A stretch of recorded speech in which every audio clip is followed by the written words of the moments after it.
ನಮಸ್ಕಾರ ಎಲ್ಲರಿಗೂ. ಮಂಜುಳಾ ಗೌರಿ ಚಾನಲ್ಗೆ ಎಲ್ಲರಿಗೂ ಸುಸ್ವಾಗತ. ಇದೊಂದು ಆರೋಗ್ಯಕರ ಬೆಂಡೆಕಾಯಿ ಗೊಜ್ಜನ್ನು ಮಾಡುತ್ತಾ ಇದ್ದೇವೆ. ತುಂಬ ಚೆನ್ನಾಗಿರುತ್ತದೆ. ಈಗ ಅದಕ್ಕೇನೇನು ಬೇಕು ಅಂತ ನೋಡೋಣ. ಮೊದಲನೇದಾಗಿ ಬೆಂಡೆಕಾಯಿ, ಇದನ್ನು ಚೆನ್ನಾಗಿ ತೊಳ್ಕೊಂಡು ಒರೆಸ್ಕೊಂಡು ಉದ್ದುದಕ್ಕೆ ಹೆಚ್ಕೊಂಡಿದೆ. ಒಂದರಲ್ಲಿ ಎರಡು ಮಾಡ್ಕೊಂಡಿದೆ.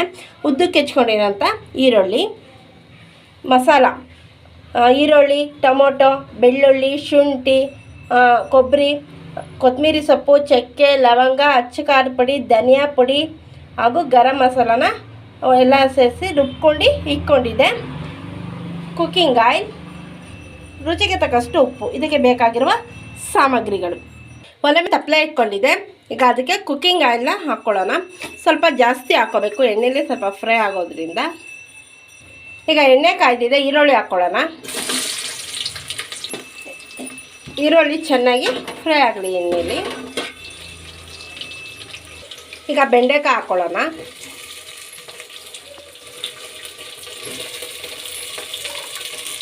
ಈಗ ಬೆಂಡೆಕಾಯಿ ಹಾಕ್ಕೊಂಡಿದ್ದೆ, ಅದನ್ನು ಎಣ್ಣೆಗೆಲ್ಲ ಮಿಕ್ಸ್ ಆಗಲಿ ಅಂತ ಈ ರೀತಿ ಮಾಡ್ಕೋಬೇಕು.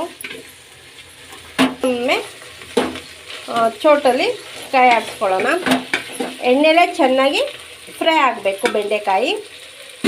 ಬೆಂಡೆಕಾಯಲ್ಲಿ ಹೆಚ್ಚಿನ ನಾರಿನ ಅಂಶ ಇರುತ್ತದೆ. ಶುಗರ್ ಇರೋರಿಗೂ ಇದು ತುಂಬಾ ಒಳ್ಳೆಯದು. ನೋಡಿ, ಚೆನ್ನಾಗಿ ಬೆಂಡೆಕಾಯಿ ಫ್ರೈ ಆಗಿದೆ. ಅದು ಲೋಪಲೆ ಎಲ್ಲ ಹೋಗಿದೆ. ಲೋಪಲೆ ಹೋಗೋವರೆಗೂ ಚೆನ್ನಾಗಿ ಹುರ್ಕೋಬೇಕು. ಈಗ ರುಚಿಗೆ ತಕ್ಕಷ್ಟು ಉಪ್ಪು ಹಾಕ್ಕೊಳ್ಳೋಣ. ಮಸಾಲೆ ಸ್ವಲ್ಪ ನೀರು ಹಾಕ್ಕೊಳ್ಳೋಣ. ಈಗ ಚೆನ್ನಾಗಿ ಬಾಯ್ಲ್ ಆಗಲಿ. ಉಪ್ಪು ಚೆನ್ನಾಗಿ ಬೆಂಡೆಕಾಯಿಗೆ ಹತ್ತಲಿ. ಆಮೇಲೆ ಮಸಾಲ ಹಾಕೋಣ. ಒಂದು ಕುದಿ ಬರಲಿ. ನೋಡಿ, ಚೆನ್ನಾಗಿ ಈಗ ಬೆಂಡೆಕಾಯಿ ಬಾಯ್ಲ್ ಆಗಿದೆ. ಈಗ ಮಸಾಲ ಸೇರಿಸ್ಕೊಳ್ಳೋಣ. ಮಸಾಲದ ನೀರು ಕೂಡ ಸೇರಿಸ್ಕೊಳ್ಳೋಣ, ಬೌಲ್ಗೆ ಹಾಕ್ಕೊಂಡಿರೋದು. ಈಗ ಚೆನ್ನಾಗಿ ಮಿಕ್ಸ್ ಮಾಡ್ಕೊಳ್ಳೋಣ ಚೋಟಲ್ಲಿ. ಉಪ್ಪೇನಾರ ಕಮ್ಮಿ ಇದ್ದರೆ ಸೇರಿಸ್ಕೋಬೋದು. ಈಗ ಚೆನ್ನಾಗಿ ಬಾಯ್ಲ್ ಆಗಲಿ. ತಟ್ಟೆ ಮುಚ್ಚೋಣ. ನೋಡಿ, ಚೆನ್ನಾಗಿ ಬಾಯ್ಲ್ ಆಗ್ತಿದೆ. ಈಗ ರೆಡಿಯಾಗಿದೆ ಬೆಂಡೆಕಾಯಿ ಗೊಜ್ಜು. ಈಗ ಸರ್ವಿಂಗ್ ತಟ್ಟೆಗೆ ಸರ್ವ್ ಮಾಡ್ಕೊಳ್ಳೋಣ.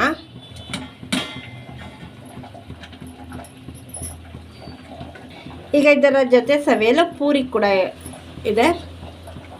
ಪೂರಿಗೆ, ಚಪಾತಿಗೆ, ಅನ್ನಕ್ಕೆ, ಮುದ್ದೆಗೆ, ಆಮೇಲೆ ಪರೋಟಾಗೆ ಸೂಪರಾಗಿರುತ್ತದೆ. ಪೂರಿಗಂತೂ ತುಂಬ ಒಳ್ಳೆ ಕಾಂಬಿನೇಷನ್ ಕೂಡ, ಪೂರಿ ಚಪಾತಿಗೆ. ನೀವು ಕೂಡ ಮನೇಲಿ ಟ್ರೈ ಮಾಡಿ ನೋಡಿ. ಈ ರೀತಿ ಬೆಂಡೆಕಾಯಿ ಗೊಜ್ಜು ಅಥವಾ ಗ್ರೇವಿಯನ್ನು ತುಂಬ ಚೆನ್ನಾಗಿ ಯಮ್ಮಿಯಾಗಿರುತ್ತದೆ. ನಮ್ಮ ಚಾನಲ್ಗೆ ಏನಾದ್ರು ಹೊಸ ಬರೋಕ್ಕೆ ದಯವಿಟ್ಟು ನಮ್ಮ ಚಾನಲ್ನ ಸಬ್ಸ್ಕ್ರೈಬ್ ಮಾಡ್ಕೊಳ್ಳಿ. ಬೆಲ್ಲನ್ನು ಕ್ಲಿಕ್ ಮಾಡಿ, ಲೈಕ್ ಮಾಡಿ, ಶೇರ್ ಮಾಡಿ, ಕಮೆಂಟ್ ಮಾಡಿ, ನಮಗೆ ಸಪೋರ್ಟ್ ಮಾಡಿ ಹಾಗೂ ಎಂಕರೇಜ್ ಮಾಡಿ. ನಿಮ್ಮ ಫ್ರೆಂಡ್ ಆಗೋರಿಗೆ ಶೇರ್ ಮಾಡಿ. Thank you for watching.